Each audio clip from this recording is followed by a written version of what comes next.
It was a Thursday morning in Phoenix when the doorbell rang. I almost didn't answer. I wasn't expecting anyone, but when I opened the door, a young woman stood there holding something small in her hand. "Are you Mrs. Cole?" she asked. I nodded. "My name is Sloane," she said quietly. "I'm Noah's daughter." For a moment, everything inside me froze. Noah. I hadn't heard my son's name spoken out loud in 25 years. Not since the morning I found my husband Rob on the office floor, the safe behind him open and empty. Not since Noah disappeared without a word. Now his daughter was standing at my door, her eyes steady, holding out a small silver key. Before I could ask a single question, she said, "He wanted you to have this." He said, "It's time you knew the truth." I didn't know it then, but by the time I used that key, everything I believed for 25 years was about to change. I let her in without thinking. Habit, maybe, or shock. My apartment was small but tidy, the kind of place you stopped noticing after living alone for years. Sloane stepped carefully inside, glancing around like she wasn't sure she should be there.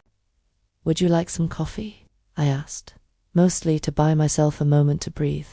She nodded. I filled 2 mugs and set them on the table.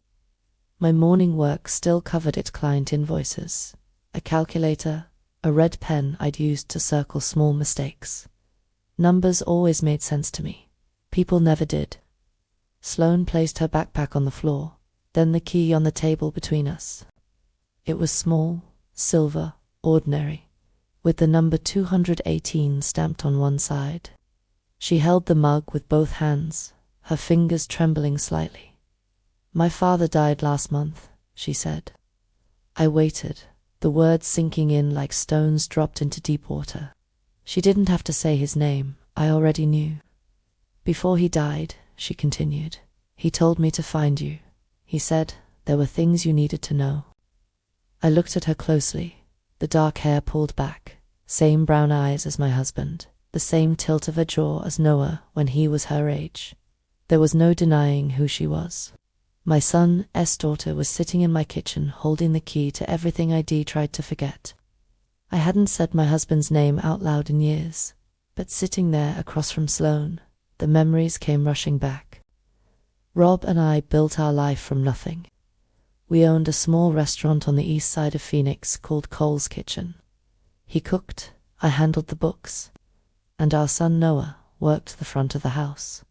We weren't rich, but we were proud. Rob didn't trust banks. He grew up poor, watched his parents lose everything when their savings vanished during a financial collapse, so he kept cash in a safe at the restaurant. Every week, he'd put away a little extra, $50 here, $100 there, labeled carefully in envelopes, payroll, supplies, emergency, and one special envelope marked building fund. That one was for the day we'd finally buy the property instead of renting it. When Noah turned 21, Rob taught him the combination. "In case something happens to me," he'd said. I remember the way Noah stood there, serious and proud, memorizing those numbers. Then came the morning that ended everything. I was chopping onions in the kitchen when I heard a heavy thud from Rob's office. When I ran in, he was on the floor, hand clutching his chest, face grey. The safe behind him was wide open, empty. I called 911, but he never woke up again. At the hospital, the police asked who knew the combination. Only Rob, me, and Noah. Noah's apartment was empty. His car was gone. The police said it looked like he'd skipped town, and that's exactly what everyone believed. He'd stolen from us and had killed his father. That belief became my truth. For 25 years, I carried it like a scar that never healed. The sound of Sloane's voice brought me back to the present. "Mrs. Cole," she said softly, "are you all right?" I wasn't, but I nodded anyway and reached for my mug, now cold. She was watching me with a look I didn't quite understand, somewhere between hope and fear. When she mentioned a storage unit, my instinct was to refuse. I didn't want to dig up ghosts that had already buried me once, But before we went anywhere, I needed to know who she really was. "Tell me about yourself," I said. Sloane hesitated, then started. "I grew up in Nogales, just me and my dad. He worked construction, long hours, hard jobs. He never complained. My mom left when I was little. He never really talked about it, or about you." I studied her as she spoke. She had my son's voice when she grew quiet at the end of a sentence. Her eyes were my husband's. After a long pause, I said, "You came all this way just to give me that key." She nodded. He said, "You deserve the truth." I looked at the key on my table, small and harmless looking. "All right," I said. "Finally. Let's go see what truth looks like after 25 years. The drive to the storage facility was quiet. Phoenix heat shimmered off the asphalt, turning everything into a mirage. Sloane sat beside me, hands folded in her lap, watching the city blur past. Neither of us spoke. 15 minutes later, we turned onto a road lined with warehouses and chain-link fences. Rows of orange metal doors stretched into the distance like endless hallways of forgotten lives. A man in the office handed me a clipboard without looking up from his phone. "Unit 218, he said, circling it on a map. "Back corner. Lock it when you're done." We followed the narrow path between units, the sun burning hot on the back of my neck. When we reached 218, I stopped. The metal door was scratched, the lock rusted. My hand was slick with sweat as I slid the key into the padlock. It turned with a small click. The sound echoed in my chest like thunder. I pulled the door up. It screamed on its rails, the noise sharp in the still air. Inside was darkness, a faint smell of cardboard, dust, and time. Then I saw it. At the back of the small concrete space sat a green, safe, old-fashioned square, almost identical to the one Rob kept in our restaurant office. My knees went weak. Sloane stepped closer, her voice a whisper. "Is that the same kind?" I nodded slowly. Same model, same color. There was a piece of paper taped to the top. Numbers written in handwriting I recognized instantly. Noah's 091980. His birthday. I reached for the dial. My hands were trembling, but I had to do it myself. Right 209, left past 0 to 19, right again 280. The handle gave way with a metallic groan I hadn't heard in 25 years. I took a deep breath and opened the door. Inside the safe, the air was dry and stale, like time itself had stopped breathing. Stacks of cash filled the shelves, bundled neatly with rubber bands, organized by denomination. Each stack had a small strip of paper around it, the year written in black marker. 1999, 2002, 2008, 2015. The years kept going, one after another, all the way to this year. For a long moment, neither of us moved. Then I whispered, "Help me take them out." Sloane knelt beside me.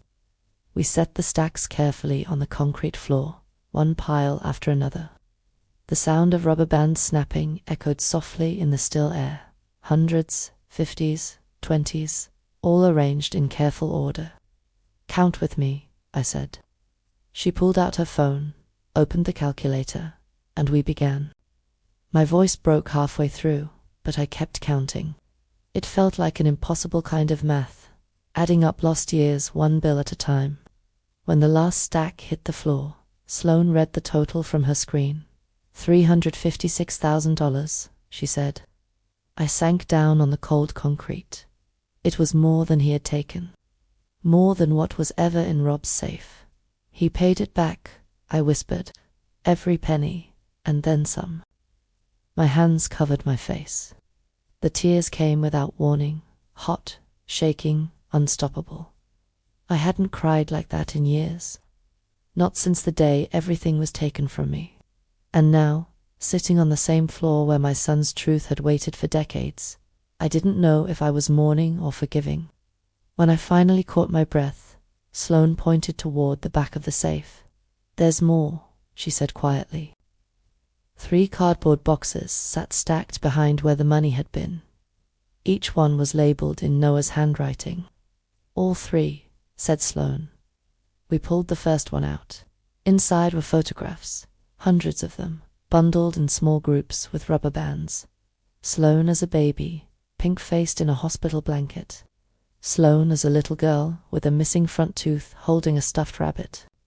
School pictures through the years, birthday parties, and graduations. Each photo had a note on the back in Noah's careful handwriting. Her first day of kindergarten, lost her first tooth. She looks just like Mum when she smiles. I kept reading the notes, feeling something twist in my chest. He had saved every moment. He documented her life the way a man does when he knows he's already lost everything else. The second box held folders labeled by year, a decade's worth of paperwork, bills, receipts, maybe more. I wasn't ready to open them yet. The third box was lighter. On top was a folded blanket, soft and worn. Underneath it sat a small wooden box, old and scratched at the corners. I lifted the lid slowly. Inside was a silver watch, the kind you have to wind by hand. The glass face was scratched, the band dull with age. When I turned it over, I saw the engraving. To Noah, love, Dad. My husband had given him that watch for graduation. He'd kept it all these years. Even when everything else had been lost, he never let that go. At the bottom of the safe, beneath the wooden box, was a thick envelope. My name was written across it in Noah's handwriting. Just Marian, nothing else. Sloane saw me staring. "He wrote that the week before he died," she said. "He told me it would explain everything." The paper felt heavy in my hand, the seal still intact. I opened it carefully, unfolding 6 pages written front and back. The handwriting shook in places like he had struggled to hold the pen steady. He started simply, "Mom, I don't know how to start this. I've written it in my head 100 times and never had the courage. But I'm dying now and I can't leave without telling you the truth." I could almost hear his voice. He wrote about a friend from his youth, someone named Jake, who offered him an easy job. Just 1 delivery, he'd said. $2,000 cash. No questions. Noah wanted a car. He wanted to stop borrowing his dad's truck. He didn't ask what was inside the box. At a gas station near the border, the car window was smashed. The box was gone. That's when Jake confessed it had been filled with cocaine, worth about $250,000. 2 hours later, men found them. Not police worse. They knew Noah's name, my name, the restaurant, even what Rob looked like. They told him he had 48 hours to repay the money in full. If he didn't, they'd come for all of us. He believed them. He was 22, terrified, and completely trapped. He knew exactly where that much cash existed, our safe. He took everything. He wrote, "I told myself I was saving you, that if I paid them, you'd live. I thought I'd come home once it was over, but when I heard Dad had died, I couldn't face you. How do you tell your mother you killed her husband?" He crossed the border, worked construction in Nogales, sent money home under fake names whenever he could. He said he watched me sometimes from a distance, saw me at a bus stop once, saw my apartment lights on at night. He never knocked. The money in the safe was every dollar he ever earned. Every time he could have made life easier, he didn't. He paid because he believed he didn't deserve comfort. He wrote, "I tried to give back what I stole, but I could never return the time. I am so sorry, Mum. I loved you. I always did." By the time I finished reading, the pages were wet with my tears. It wasn't just confession, it was punishment. A lifetime of guilt packed into 6 shaking pages. I sat in silence long after finishing the letter. Outside, the street lights glowed through the blinds, casting faint lines across my kitchen table. The tea I'd made hours earlier had gone cold, untouched. The envelope lay open beside me, the pages spread out like the pieces of a broken life. For 25 years, I had hated my son for what I thought he'd done. And now I didn't know what to feel. The anger was still there, buried deep like a splinter. But over it was something softer. Grief, regret, and a strange kind of peace. I looked at the folder I'd brought from the storage unit, one I hadn't opened yet. When I did, I found an eviction notice with my old address printed at the top. Behind it was a wire transfer receipt from Nogales. Same date, same amount. I remembered that time. I was weeks behind on rent. Then, out of nowhere, the landlord said the balance had been paid. No explanation. I had called it a miracle, but now I knew whose hands had written that miracle. My son's, the same hands I'd sworn I would never forgive. The next morning, I met Sloane at a small diner near downtown. She was already there when I walked in, 2 cups of coffee waiting on the table. Her face looked tired but hopeful, like someone bracing for an answer that might hurt. "You read everything?" she asked. I nodded. All of it. We sat in silence for a moment, stirring our coffee, though neither of us really drank it. "Do you believe him?" she asked quietly. I thought about it. I believe it happened the way he said. I believe he was scared and that he wanted to protect us. But I'm still angry. Angry that he didn't trust us enough to tell the truth. Sloane's eyes glistened. He said the same thing before he died. That his biggest mistake was thinking he had to handle it alone. She told me about his final days. The hospital room, the morphine, the moment his heart gave out just after he confessed. It mirrored Rob's death right down to the timing. A circle closing in the cruelest way possible. "Can you forgive him?" she asked finally.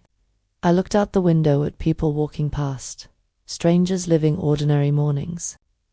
"I don't know if forgiveness is the right word," I said slowly. "Maybe it's something smaller, or maybe it's bigger. Understanding, acceptance, that might be enough." After that day, I started to live differently. Not all at once, but in small, deliberate steps. I opened a bank account in my own name and deposited every dollar from the safe.